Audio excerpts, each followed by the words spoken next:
Hello there. I'm so glad you found your way to this quiet little corner of a place where we leave behind the rush of today and slowly wander into the past together.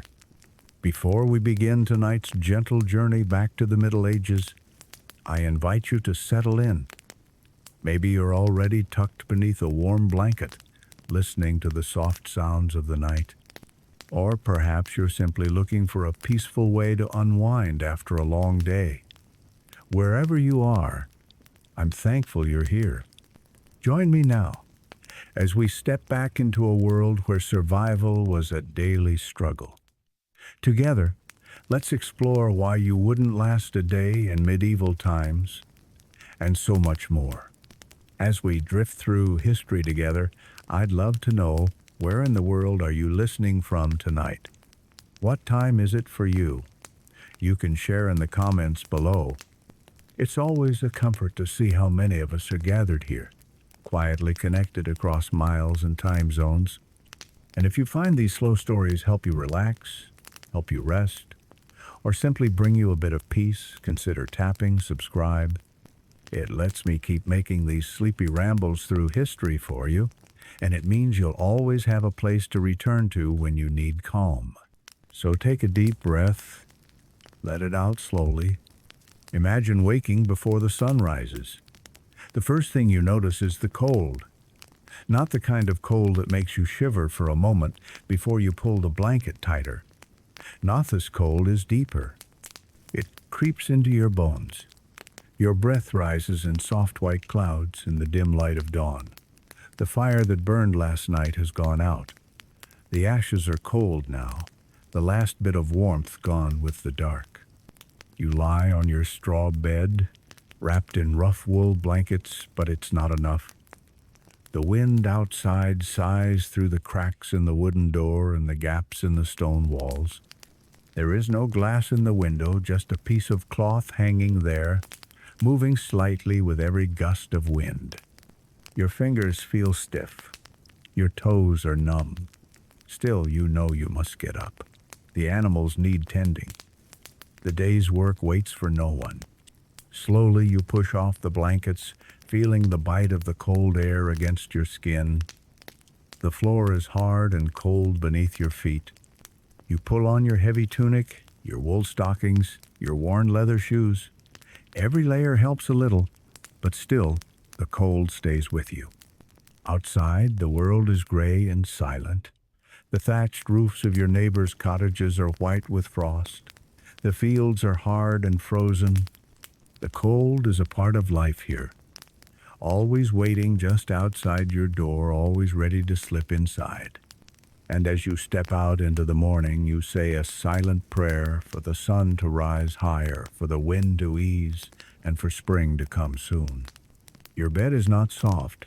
It is a sack filled with straw, and over time the straw has flattened. Some of it has broken down into dust.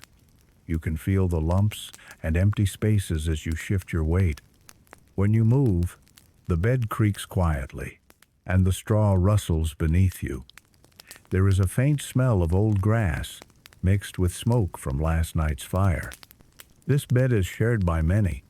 Sometimes your younger siblings curl up at your feet for warmth. The bed bugs and fleas are always there too, hiding in the seams, waiting for the night.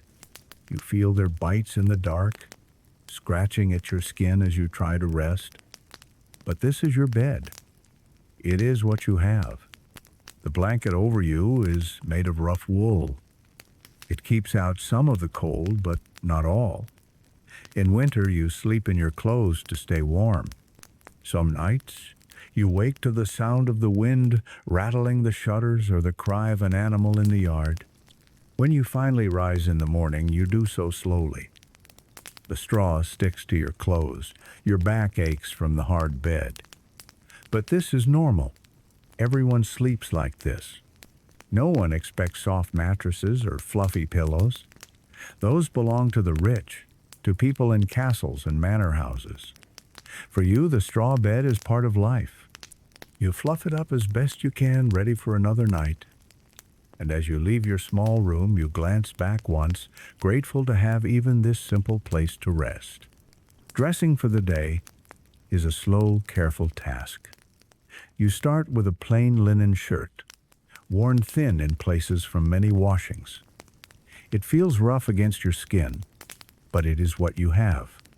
Over this, you pull on your tunic. It is made of heavy wool, hand-stitched by someone in your family or perhaps by yourself.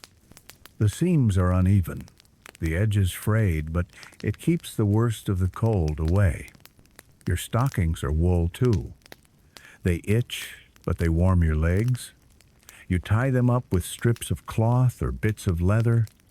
Your belt is simple, made of rope or an old leather strap, and it holds a small pouch with your few tools or coins if you have any at all.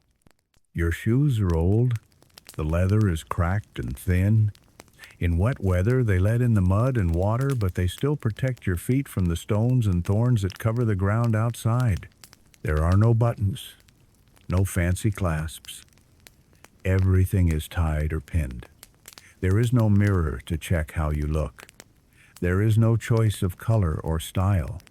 Your clothes are meant for work, for warmth. They are patched again and again until the fabric gives out.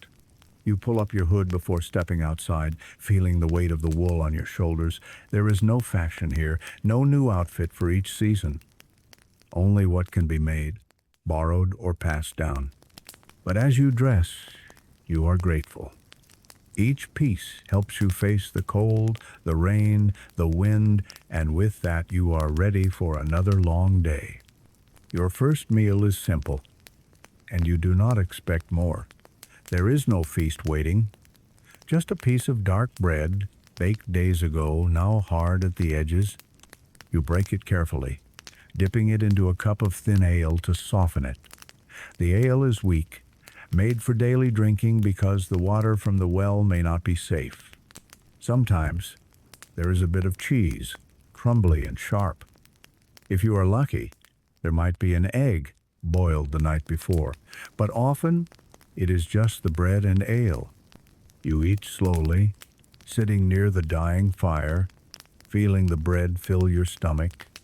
It takes the edge off your hunger, but never quite enough. The room is quiet. The others in your house eat in silence too, focused on the small meal before them. Outside, the village is beginning to stir. You can hear the lowing of cattle, the bleating of goats, the clatter of a bucket at the well. There is no rush. The morning is cold, and the work ahead will be long. This meal is meant to give you strength, though it will not last the day. By midday, hunger will return. But for now, it is enough. You glance at the bread, noticing the bits of coarse grain, the bits of husk. The bread is heavy, made of rye or barley, not the soft white loaves of the rich, but it keeps you going. You finish the last bite, wiping your fingers on your tunic. And with that, the day truly begins. When you step outside, the world greets you with the smells of wood smoke, damp earth, and animals. The narrow lane that runs past your cottage is muddy, the ruts deep from cartwheels and heavy feet. You step carefully to avoid the worst of the puddles, though your shoes will soon be wet anyway. Chickens scratch at the dirt near your door, clucking softly. A pig trots past, nose to the ground, searching for scraps. A dog lies in the sun's weak light, one eye open, watching the world.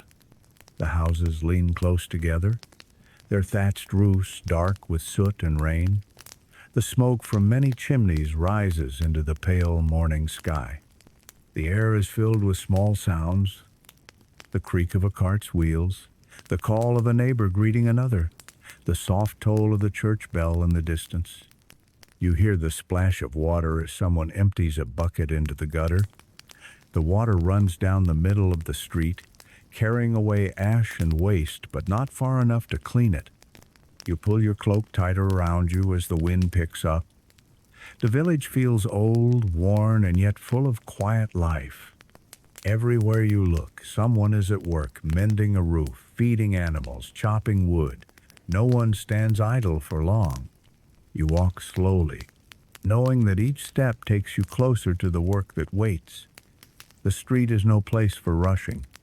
You watch your footing, greet those you pass, and move forward into the day, part of the steady flow of village life. The work begins early, before the sun climbs high. There is no waiting for warmth, no time for rest.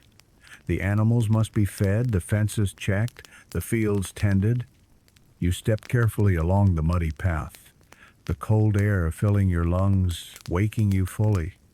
Perhaps today you guide the sheep to pasture. You walk behind them, listening to their soft bleats, the steady rhythm of their hooves on the hard ground.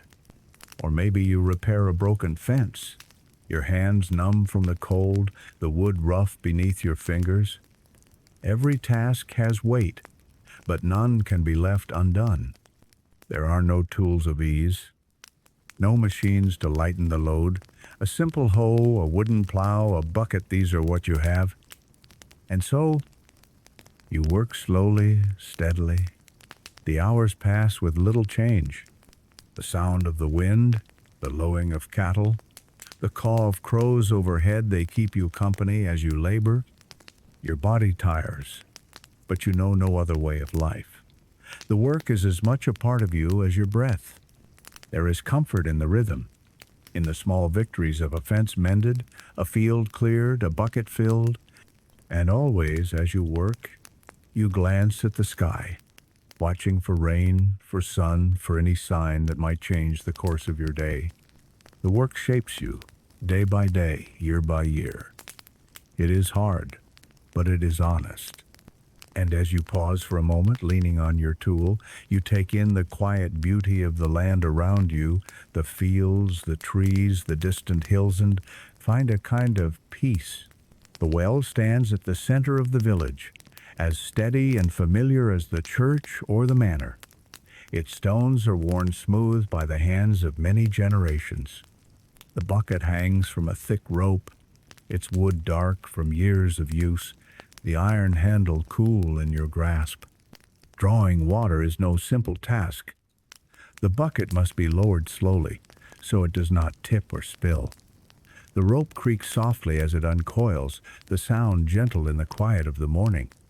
You listen for the soft splash as the bucket meets the water below. Then comes the hard part, the pull. Hand over hand you draw it up, the weight heavy, the rope rough against your skin. The water is clear, cool, a gift not to be wasted. You fill your jug, careful not to spill a drop. Others wait their turn, and you nod in greeting, sharing small words about the weather, the work ahead, the news of the day. The well is a place of gathering, but also of quiet respect. Water is life, and every trip here reminds you of that simple truth. You think of the times the well has run low during drought, of the warnings to boil water when sickness spreads. And so you carry the jug home with care, knowing the water it holds will cook your meal, quench your thirst, wash your hands after the work is done. The path from the well is well worn, your feet knowing every turn, every stone. And as you walk back, the weight of the water in your arms, you feel the strength in your body built from many such journeys, day after day, season after season. Across the fields, over the cottages and trees, comes the soft sound of the church bell. Its voice is low and steady, carried by the wind, marking the passage of time. Each toll is familiar, a gentle reminder that the day moves forward. The bell calls you to prayer, to pause, to remember. In the morning, it signals the start of labor. At midday, it gives you reason to rest. In the evening, it guides you home, back to hearth and family. The sound of the bell is a comfort. It ties the village together, reminding all who hear it that they are part of something greater. The bell tower rises above the village, its stones weathered by rain and sun, its cross pointing to the sky. When you pass the church, you glance at the door, perhaps whispering a small prayer. The church is not just a building. It is a place of hope, of forgiveness, of gathering. Sometimes When the fields are quiet, you can hear the bell from miles away. The sound seems to float over the land, softening the hard edges of the day. It tells of weddings, of births, of farewells. It calls the lost home. And so, as you work or walk, the bell keeps you company. Its voice is steady, never hurried. It reminds you that time passes but slowly, gently, and in that slow passing, there is comfort. The bell tolls again, and you pause for just a moment, taking in the sound before returning to your task with a little more peace in your heart. When the sun reaches its highest point, the work slows. The body grows tired. The fields shimmer with heat. Or in winter, the cold seems sharper somehow at noon. And so you pause. You find a place to seat a fallen log, a stone wall, the edge of a field. The weight of the morning's labor leaves your limbs heavy, your breath slow. You reach into your pouch or basket for your meal. It is simple.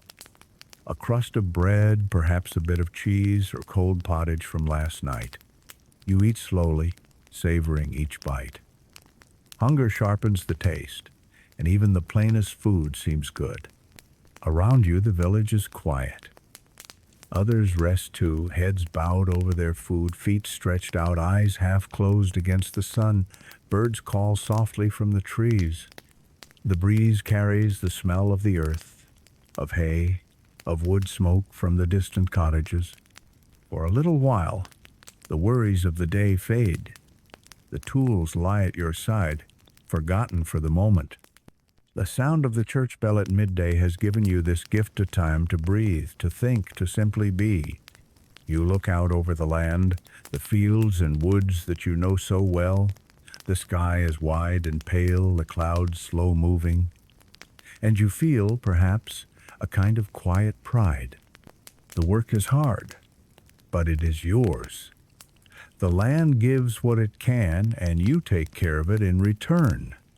Then, as the sun begins to tip toward the west, you rise again, brushing crumbs from your tunic, ready to face the rest of the day's tasks. On market day, the village feels different. There is a hum of voices, the soft clink of coins, the lowing of cattle and bleating of goats. The narrow lanes are busy, filled with people and animals and the smell of fresh bread, of herbs, of damp wool cloaks. You walk slowly, taking it all in.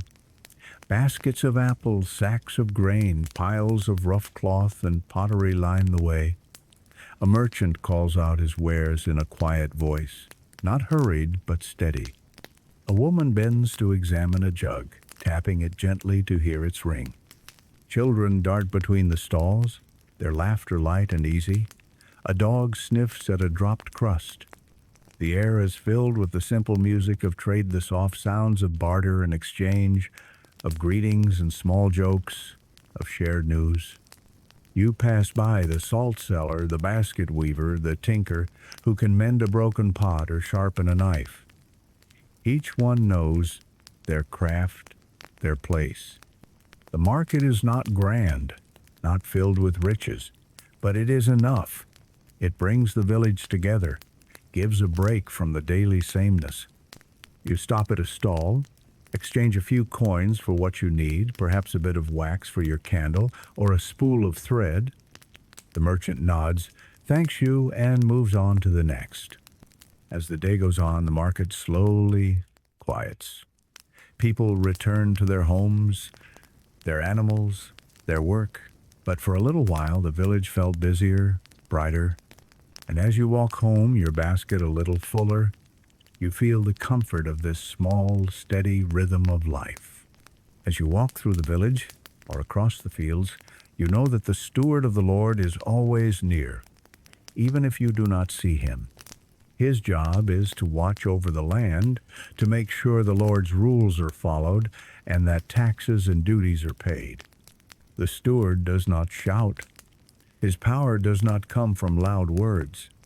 It comes from the quiet way he observes everything, the state of the fences, the number of animals in the pens, the baskets of grain carried from the fields. He sees what needs seeing. Sometimes He rides past on a sturdy horse, the hooves soft on the dirt road, his cloak dark against the morning mist. Sometimes he walks among the villagers, stopping to speak in a low voice about a rent due or a fence that must be mended. His words are calm, but no one ignores them. There is no escape from what is owed. If a fine is set, it must be paid. If the steward demands a day's labor for the Lord's fields, it must be given. And so you work with care. You keep your tools in order, your house neat, your fields well tended. Yet the steward, too, is part of the pattern of life here.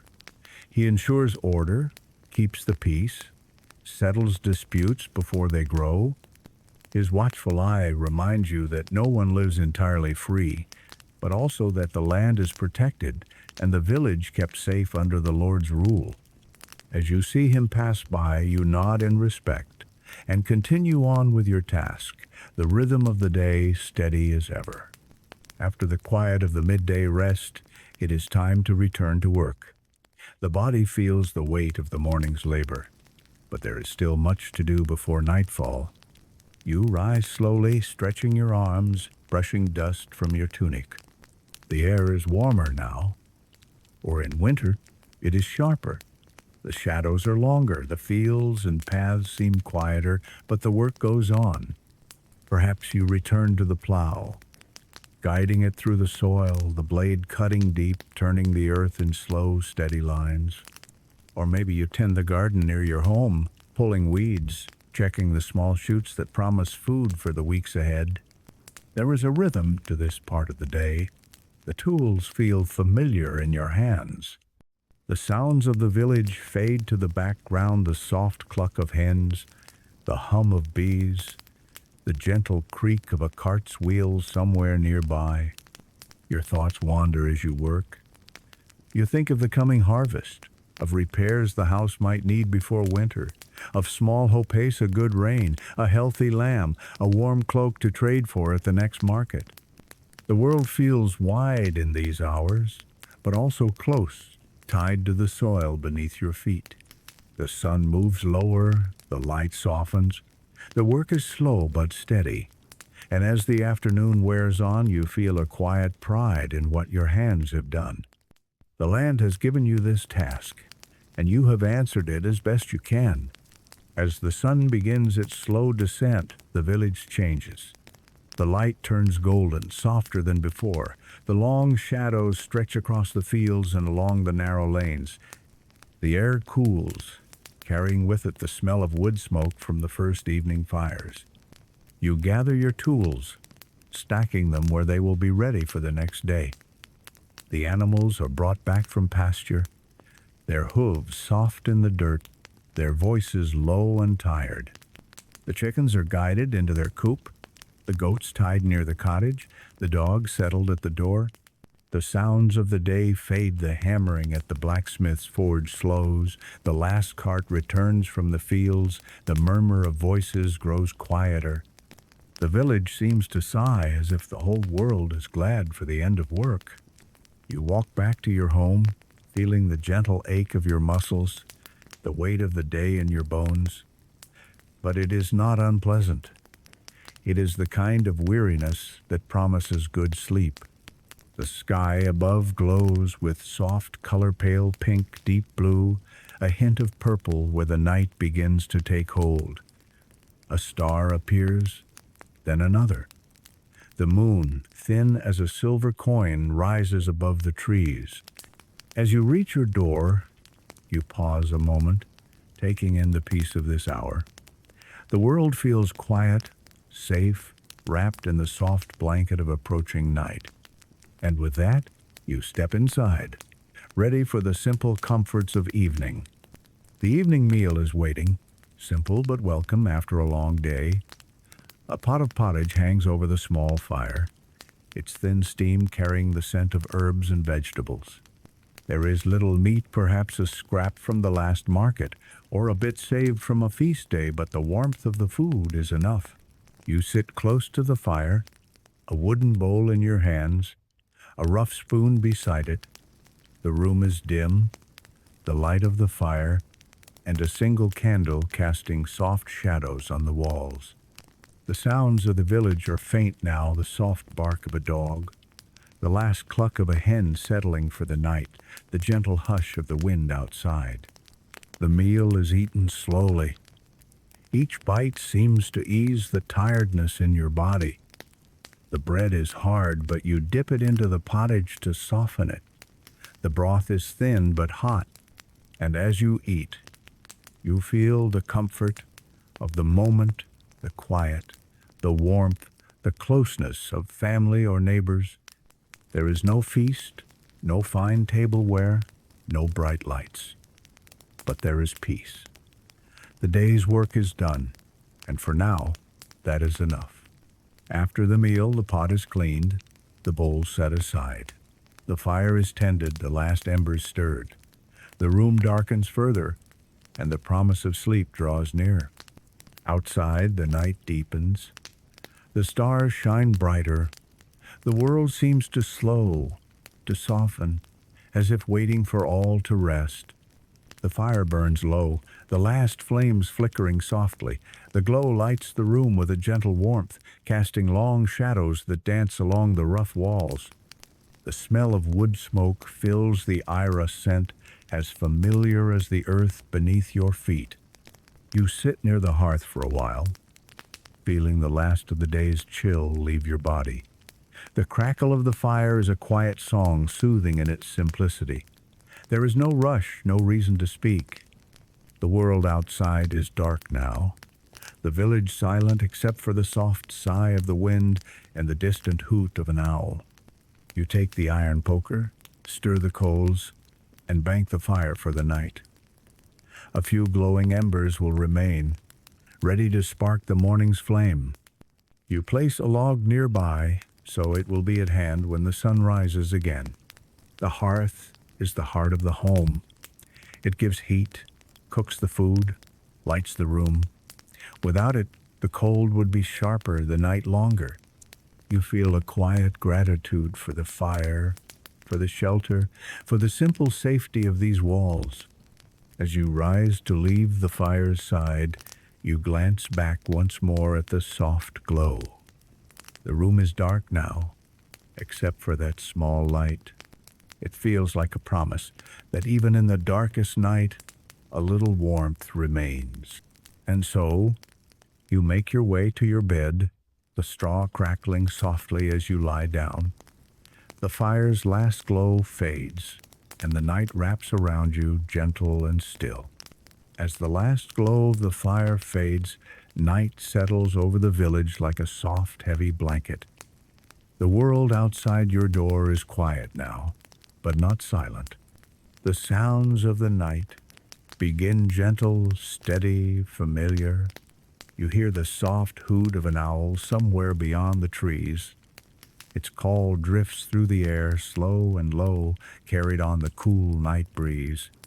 A mouse rustles in the thatch, quick and light, searching for crumbs or seeds.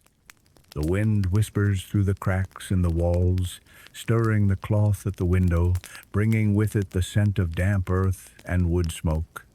Sometimes, the old timbers of the cottage creak softly as they settle in the night's chill. The dog by the door shifts in his sleep, sighing as he curls tighter against the cold. From far off, there may come the faint cry of a fox or the distant lowing of cattle. These sounds do not disturb you. They are part of the night's song, a reminder that even in darkness life goes on quietly. The night does not rush. It unfolds slowly, gently, wrapping the village in its care. You lie still, listening, letting the soft sounds soothe your tired body. The night feels deep and endless, a place of peace after the long labors of the day. And as your eyes grow heavy, these small noises of the world around you become part of your dreams, carrying you toward rest. If you step outside before sleep, the night sky greets you with a beauty untouched by time. There are no lamps or lanterns to dim the view, no hum of machines to break the stillness. just the wide, endless sky, filled with stars. Each star seems to shine more brightly here in this quiet world. They scatter across the blackness like tiny fires, steady and sure. The moon, pale and watchful, casts its silver light over the fields and rooftops. The land below glows softly under its gaze. You stand for a moment, breathing in the cool night air. It smells of grass, of wood smoke, of the earth itself. The village lies quiet around you, every cottage dark, but for the faint flicker of a hearth here and there. The world feels vast and small all at once. Above, the stars tell stories of hunters and bears, of queens and ships, of gods long forgotten. You do not know all their names, but you know their comfort. They remind you that you are part of something larger, something steady and unchanging. The breeze stirs your hair, cool against your skin. The night feels kind, gentle. You linger a little longer, letting the calm of the stars settle into your heart. Then, when the chill begins to seep through your cloak, you turn back toward home, ready at last for sleep, carrying the quiet strength of the night sky with you. The day's work has left its mark. Your arms are heavy, your legs ache, your back feels the pull of every task done from dawn to dusk. But it is not an unwelcome weight. It is the honest fatigue that comes from labor well done. You move slowly now, each small task of evening banking the fire, latching the door done with care. Your hands know these movements without thought. They have done them so many times before. When you lie down on your straw bed, you feel every part of your body relax into the hard, familiar surface. The rough blanket is pulled up to your chin, and you sigh softly, the breath of a soul at peace with the day's end. The weariness is deep, but gentle. It pulls at you like the tide, slow and sure. Your thoughts begin to drift. You think of the morning, of the small tasks waiting, of the simple hopes you carry a good harvest, a healthy lamb, a kind word from a neighbor. But these thoughts are soft now, fading like the last light of day. Outside, the night keeps its watch. The stars shine, the wind whispers, and inside, you surrender to the quiet pull of sleep, the body thankful for its rest, the mind ready to dream. Before you close your eyes, your hands find the rosary, its smooth wooden beads cool to the touch. The string is worn in places, the beads darkened by use. You have held it at the end of every long day, and tonight is no different. In the dim light of the fire's last embers, you let the beads slip through your fingers, one by one. With each, a quiet prayer rises from your heart. A prayer of thanks for the food that filled your belly, for the roof that sheltered you, for the strength that carried you through the day. Your words are soft, spoken more in thought than voice. They are not grand or poetic, just simple and true. You ask for rest, for peace, for safety through the night. You ask for those you love to be kept from harm. The rosary is a comfort, a link to something greater. It reminds you that you are never truly alone, that your small life is seen and known. The rhythm of the beads, the rhythm of the prayer, soothes you as surely as the warmth of the blanket or the sound of the wind outside. When the last bead slips through your hand, you set the rosary aside, close your eyes, and breathe deeply. The prayer lingers in your heart as sleep comes to claim you, gentle and sure. As sleep draws near, your last thoughts are of tomorrow. It will be much like today, a day of work, of small tasks, of steady labor. The fields will need tending, the animals will need care, the fire will need lighting again at dawn. And yet, there is comfort in this sameness. The promise of tomorrow is simple and steady. It holds no great surprises, but also no great fears. The rhythm of life continues as sure as the rising sun, as sure as the tolling of the church bell. You think of the land, the village, the faces you know so well. You think of the small joys, a kind word, a shared meal, the warmth of the fire, and you feel in your heart a quiet hope that the rains will fall when needed, that the harvest will be good, that the night will pass safely. Outside, the world is at peace. The stars keep their watch. The wind hums its soft song.